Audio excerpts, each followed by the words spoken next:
வணக்கம் மக்களே! இன்னைக்கு இந்தியன் ஸ்டாக் மார்க்கெட்ல ரொம்ப பேர் பேசுற ஒரு பிக் நியூஸ் பத்தி தான் பார்க்க போறோம்.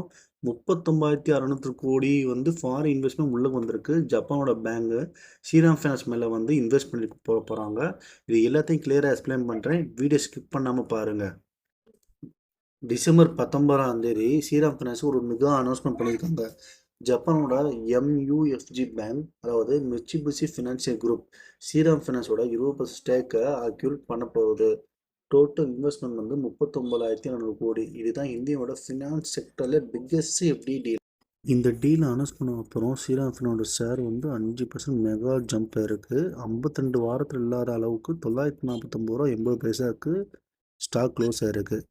மார்க்கெட் கிளியர்லி பாசிட்டிவாக ரியாக்ட் ஆயிருக்கு. லிட்டரலியா எம்யூஎஃப்ஜியோட சீனியர் எக்ஸிக்யூட்டிவ் யோசுகி இட்டாங்கி கிளியரா என்ன சொல்லியிருக்காங்கன்னா, 20%க்கு மேல ஸ்டாக் எடுக்க பிளான் இல்லை ஸ்ரீராம் குரூப்ல. இன்னொன்று, ஸ்ரீராம் குரூப்ல வேற ஆர்ம்ஸ் இன்வெஸ்ட் பண்ண அவங்களுக்கு இன்ட்ரெஸ்ட் இல்லை. ஸ்ரீராம் ஃபைனான்ஸோட நேமும் சேஞ்ச் ஆகுது. லோக்கல் பிராண்டிங்கோட ரெஸ்பெக்டும் கொடுக்கும்.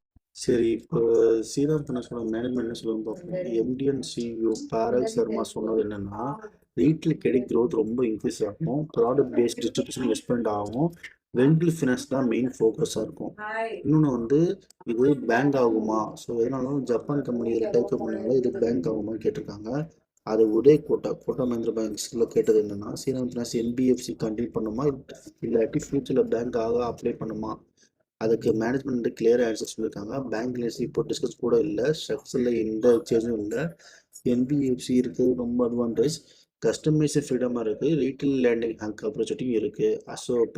அஸ் பாசிபிள் என்பிஎஃப்சி தான் கண்டினியூ பண்ணணும்னு தெளிவாக ஸ்டேட்மெண்ட் கொடுத்துருக்காங்க.